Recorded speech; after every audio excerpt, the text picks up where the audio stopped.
hostel warden before he became dean of Hostel 4. So, a lot of people ask me, you are achiever, all right, but what is that IIT has to do with your achievement in politics? While technology was definitely one of the things which I learned in IIT, we also learned a lot of essentials about how to handle people. As a student's general secretary, we had to face one of the worst strike during that period. And probably that was the seed of my political career. Politics doesn't come easy, but being an IITian definitely helps. But administratively it definitely helps. And as a defense minister, I'm proud to say that what I learned in IIT could be used for many of the innovative concepts which I introduced during my tenure as a defense minister. I was impressed with the exhibition. I would say that it's nothing but, it's not a small achievement. The student concepts, ideas and innovations which are there to be seen needs to be encouraged and needs to be ensured into a fruitful outcome, a commercial and usable outcomes, which is a point which I was discussing with everyone here. And this, I think, requires leadership. In today's world, leadership is one of the most tested area of the various population. Biggest challenges today comes because of digital world. What I used to read in my probably entire 7.5 years I spent in 6.5 years I spent in IIT. Those were 5 years for graduation and 1.5 years for incomplete post-graduation. Those were the time when undergraduation course was for 5 years, not 4 years. Because when I said sometime I spent 5 years for undergraduation in IIT, someone asked me how many semesters you repeated. I didn't repeat, but though I can say that those who repeated are probably the most successful. So don't always try for that gold medal. It's always better to be in the middle of the bell curve where you have a better chance of succeeding. But today's world has so much of information that what we read during those 6.5 years probably is available to today's student in 1 hour's time or maybe 2 years. In fact, last 2 years what has been data which has been accumulated is probably huge. What was not accumulated till then has been accumulated during last 2 years. Facebook, social media, internet, which changed the way. Incidentally, internet came through the defense application. The first it was used for a defense in US Army and then it came into commercial use. So technologies which are developed for a specific purpose can be, if you really think about them, can be brought into the local governance and local civil society to be a successful. Today's world is a world where leaders are under pressure from people because the information highway is so wide that information reaches within hours and people's expectations are also multiplying in hours. So obviously whenever leaders take decision, they need to be more transparent, quick in decision making and deliver the full decision in quick time because people expect much more from them.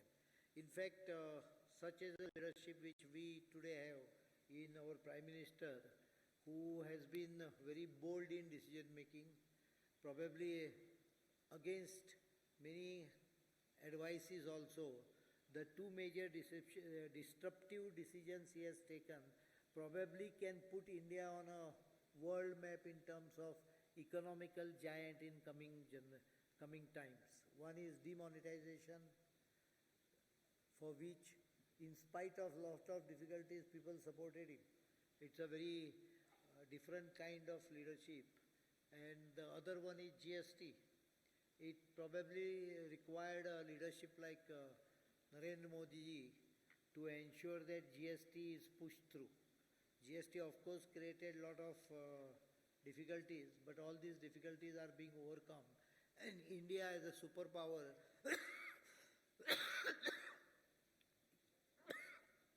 is moving forward. I would say that in these aspects, technology would be playing a big role. We have a lot of challenges. One of the challenges, and I call it challenge, it is a challenge and an opportunity. While it is a challenge because it requires a lot of energy to ensure proper support to it, and that is our youth. We have a huge percentage of population which is below age of 30, world's biggest. It's an opportunity because such a huge potential of youth with a bubbling energy and potential ideas can put up any nation on the top of the world map. It's a strength which we can create India into a powerhouse of human resource with intelligence. We have done it to an extent, but it can be further exploited. It's a challenge also. With technology came a lot of absolute things. I remember in my childhood, photograph was a very difficult thing, and there used to be few studios from where photographers used to come. Then they would take 8 days to develop those negatives. Film clicking was a very rare occasion. After everyone lined up properly, smiled, checking after everyone is smiling, he would click because he had no chance of clicking second time. And obviously, there were companies which were manufacturing photographic papers, films, negatives, everything. The full technology has changed. The companies which were manufacturing the photographic have closed down. Big companies have closed down. Today, even a small kid is a good photographer because he has quite a effective handheld smartphone which does the job for him. So photographers are almost equal to number of smartphones, and the technology has changed so much that you have one chip and you can take 500, 1,000 photographs. Just remove the chip and put another one. You can go on clicking and then select the best one. Probably that has lost the art of photography because of that. And obviously the technology resulted into lot of people who were earlier employed becoming unemployed. Their skill set becoming totally redundant. So one way technology also results into many of the jobs becoming redundant, and the other way new jobs are created. Data entry operator, computer programmer, and many more networking experts. These were the new areas which were created. In coming 10 years, I think there will be upheaval in this, and imparting skill to the youth would be one of the biggest challenge we will be facing. I think science and technology and technical expertise could find some solution in this. I was watching there are many programs which are being conducted, like for example, one program which is training the trainer. There is a engineering professor who comes to the engineering college, has a PhD and start teaching. Probably he doesn't sometimes have any industrial experience. He doesn't know how to teach engineering. He understands himself, but doesn't know how to explain. So there is a program of teaching engineering teachers, which is online, which is you don't have to come to the IIT to listen to any lectures. You can go directly on the net and connect yourself and online get trained. So obviously technology is improving the training skills. Technology is ensuring more and more people can take benefit out of a very small exercise carried out in an institute or anywhere in the world. So technology is changing our life in one way. Technology is also taking away many of the jobs. I saw a robotic exhibition, international exhibition in which there were robotics. Many of the robotics probably will take, each one will take maybe 8 or 10 jobs away from the, like my own son developed a 5-dimensional 5D welding robot, and maybe another 10, 12 welders who would have been otherwise employed are today doesn't have an opportunity because everything is happening automatically. So technology one way will create new employment, the other way it will take away many conventional employment. How do we take care of such a big manpower which is enthusiastic to see that they are properly, gainfully employed? That is another big challenge. I think the country is having many challenges. The next generation will have to ensure that they can use water properly, use it 10 times. The Indian psychology will not allow you to drink the water which has gone through the sewage and which has been filtered back for drinking. But we have come to a point where we are now using it for gardening, if not for drinking. But we will have to use it for drinking also. In future, water would be one of the biggest commodity that needs to be exploited. So you have an opportunity of creating more employment. I saw electronics being used for filtering salt water. If developed properly, probably that could be a major solution to at least the coastal India, which is more than 7,500 kilometers long. So you have problems and you have solutions, and these problems, while being solved, can create employment potential. One way it is water, the other way it is energy.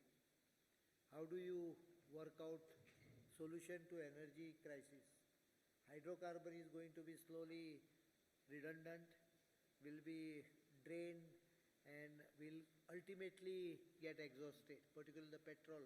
Internal combustion engine, maybe after 100 years, probably will be a demonstration piece for engineering graduates to understand how technology developed.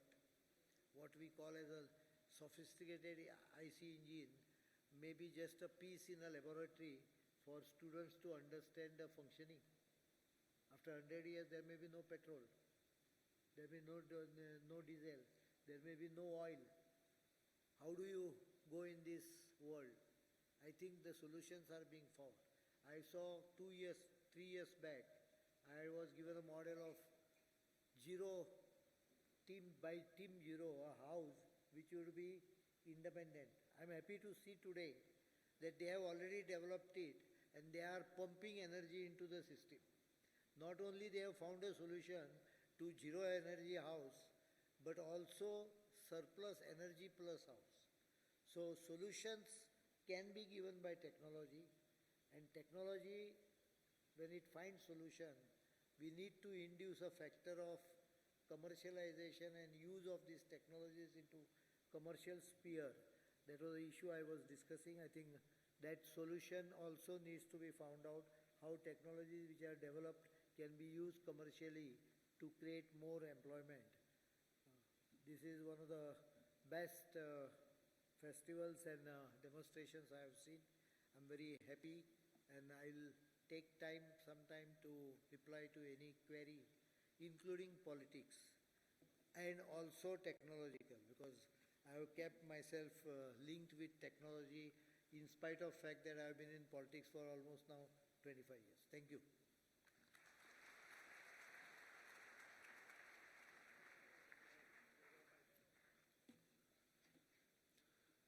Well, words don't seem enough to express our gratitude to our Honorable Chief Guest for gracing us with his precious time.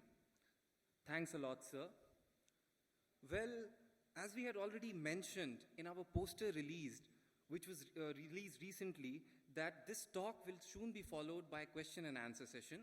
An audience were asked to pose questions on the forum.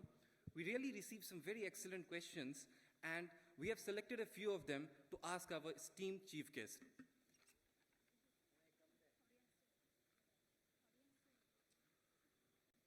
Can I have some questions from the audience, please?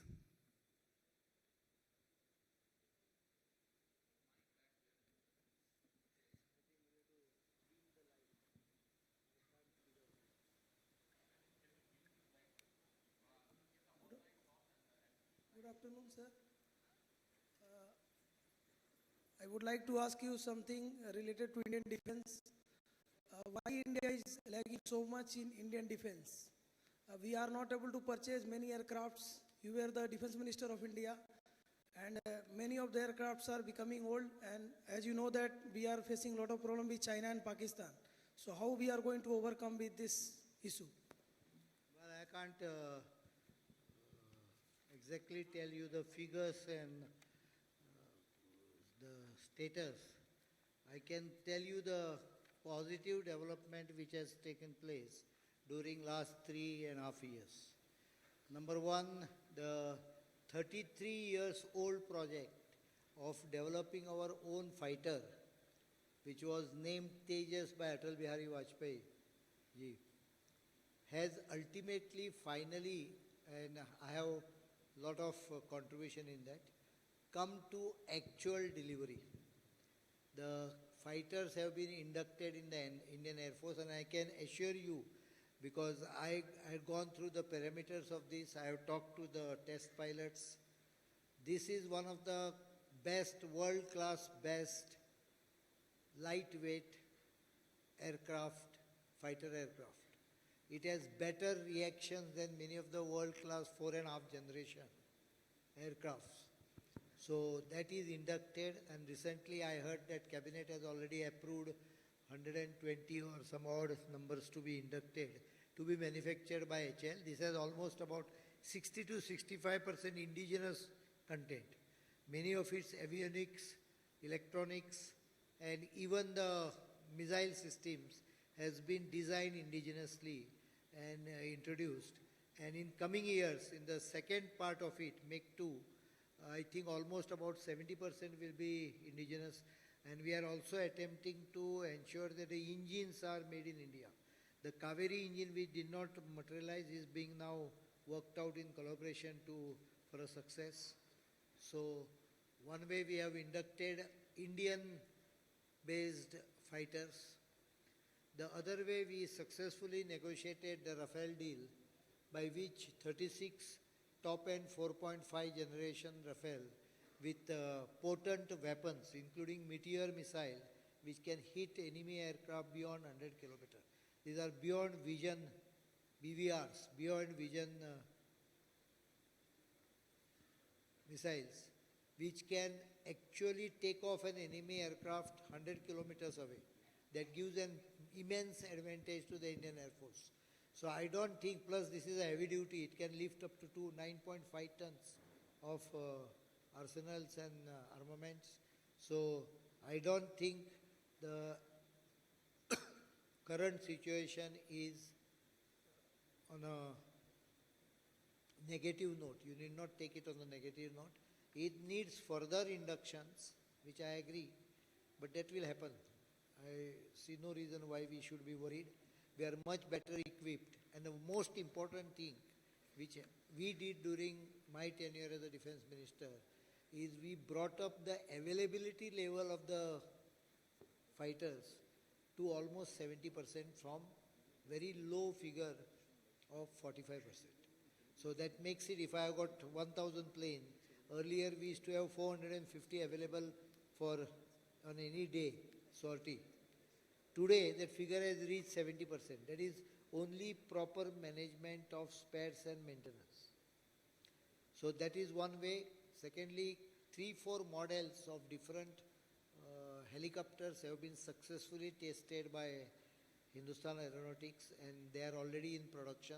Some of them have been inducted, Dhruv 1, Dhruv 2, Dhruv 3, Dhruv 4, plus many more, has been indigenously manufactured. At the same time, we are buying Chinooks and Apache 64, C-64. So the Air Force is now well equipped.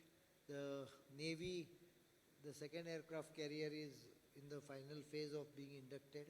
So we are, you must have recently seen Prime Minister inaugurating the submarine. I think we are quite much better position than we were 3 years back. So things are improving. The Indian armament industry for the first time is churning out production. The contribution of local manufactured product are increasing in the armed forces. That is very important, because if you have an imported product, it is difficult to get sustained during the actual requirement of war, because there may be supply restriction, there may be supply blockage. So I don't think the situation is bad, it's improving, it will improve further. Sir, what about FGFA project with Russia? That was my question. That project is at a first or second stage. And there is hardly any fifth generation aircraft which have been successfully developed other than the American F-35. Thank you, sir. Hello. I'll tell you one more thing. As you progress in technology, radar systems also develop. So if you have an aircraft which is invisible to radar, the radar technology is developed in such a way that that invisibility becomes visibility.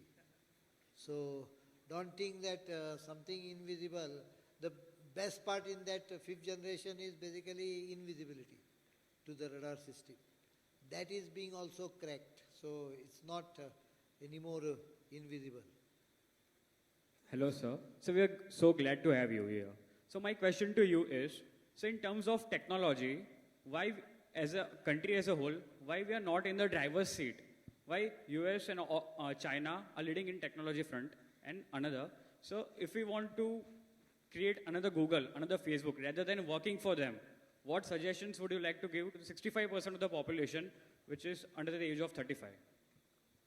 I think we are already moving in that direction. For example, we have our satellites, already enough satellites, so that full India is covered under Indian GPS system already.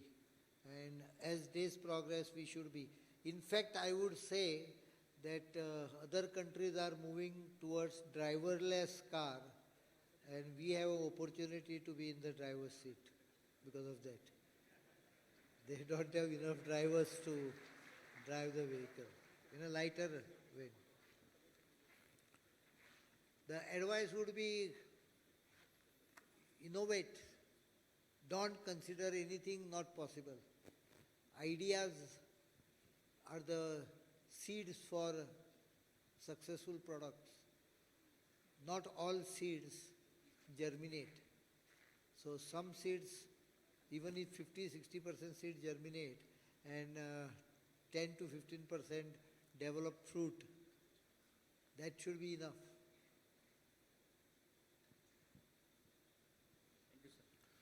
Thank you, sir. I would like to interrupt a bit. We have asked for questions from the, we have one question from the FB post, in which a person has asked to our honorable chief guest. So what's the scope of engineering students from premier institutes like IITs getting into politics, and what do you think is the best way to get into politics?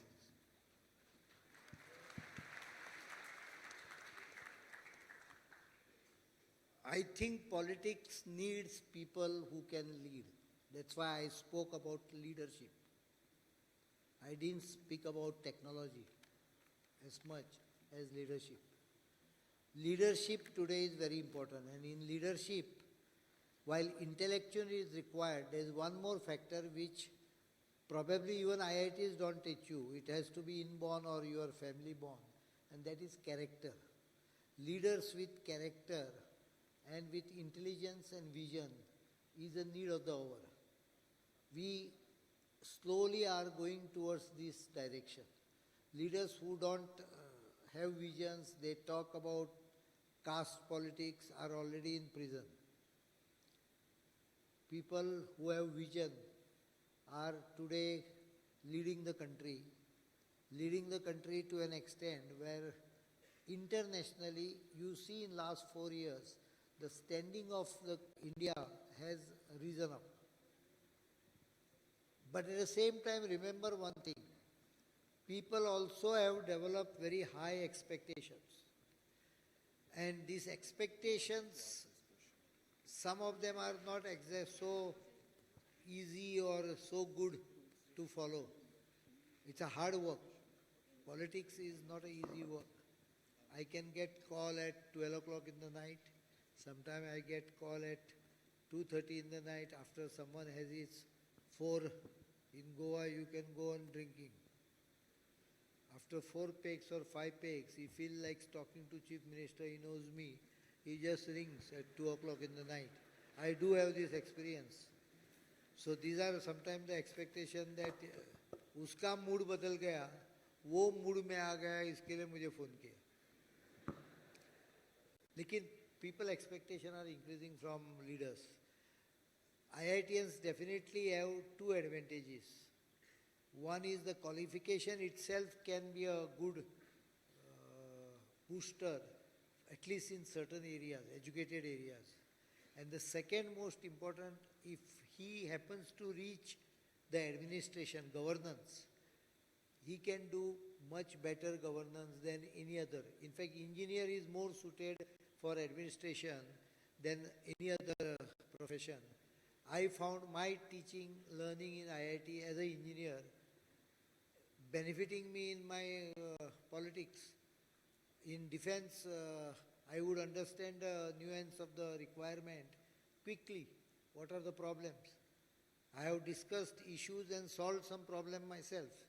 So, as a technocrat, it was a great help to identify which is the weapon system which could be good, which is the weapon system which requires replacement, and what are the bottlenecks. So, there is an inherent advantage you get from IITs. But IITians normally go into the other field. So I would say that if someone has an inclination, then he can definitely go for it, but don't consider going into politics as an easy job. And if you are going, please consider it as a mission and don't take it as a money-making mission. Thanks for such an amazing answer, sir. Well, we have one more question. Sir, you have served both at the state level and at the union governments too. So this one is a question regarding the interaction between the state government and the union government. The question is, how can we innovate the governance in state government so that the public will rely on state government for development rather than usually having high expectations from the central government? We have to remember one thing very clearly. It is state government which has to deliver the development. Central government is only initiator and can give helping hand in certain types of projects which are national level, like highways and bridges, big bridges. But the real development has to initiate at the state level. Central government, after 14th Finance Commission, has been giving substantial percentage of revenue collected to the state. 42%. 42% of revenue collected from various taxes are devolved to the states. We get enough.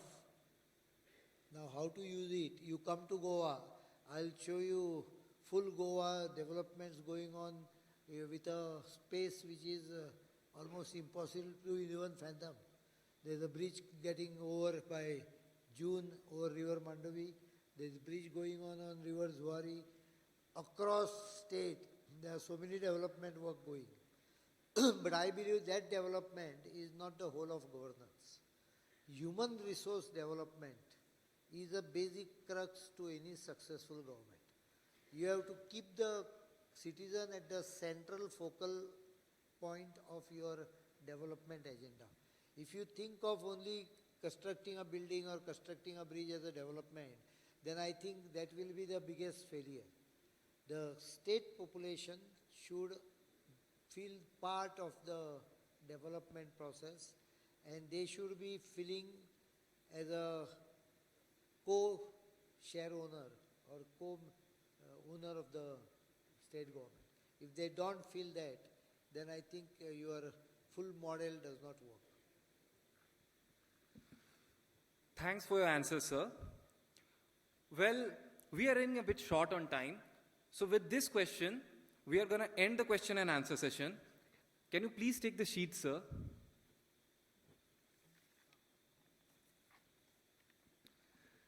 May I please request Professor Soumya Mukherjee, who is currently Dean of Student Affairs, IIT Bombay, to hand over the history book of IIT Bombay to our chief guest, Sri Manohar Parrikar ji. Have a big round of applause for both of them.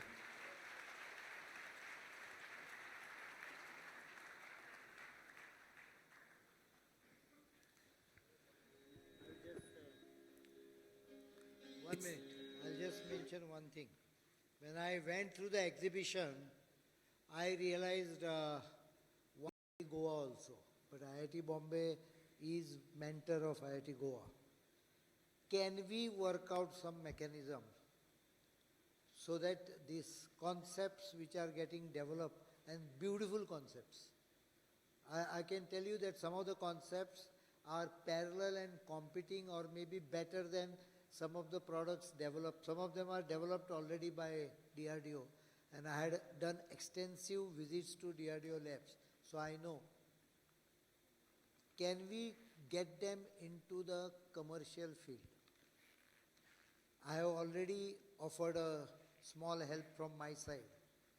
We can tie up, have an MOU, and work on 2-3 projects to make them successful commercial venture through support, get them from a experimental stage to a commercial production stage, and show different uses for them.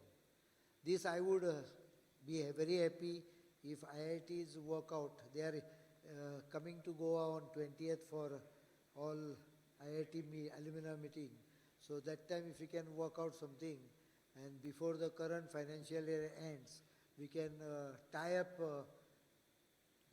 some proposal so that this Tech Fest, when we go for Tech Fest 22 next year, you can proudly claim that these many projects which were shown here are now moving for a, of course they have done a lot, I'm not saying that they have not done, but some support from my side I am offering today. Thank you.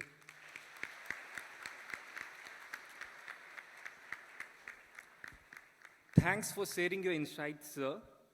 May I please request one of my colleagues, Shobit Garg, to present a memento as a token of thanks to our honorable chief guest. Have a big round of applause for both of them.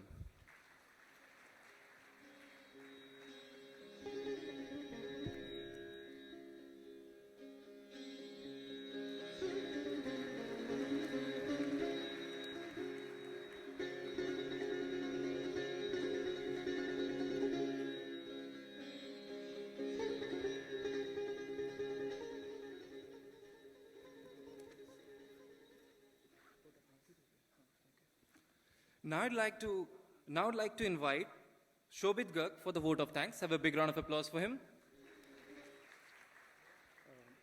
On behalf of Team TechFest and IITB community, I would like to thank Shri Manohar Parrikar ji for enlightening the crowd over here.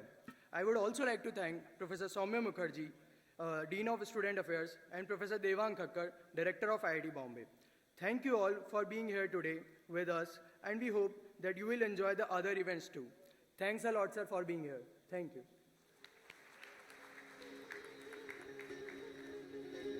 Well, with this talk, like all other good things,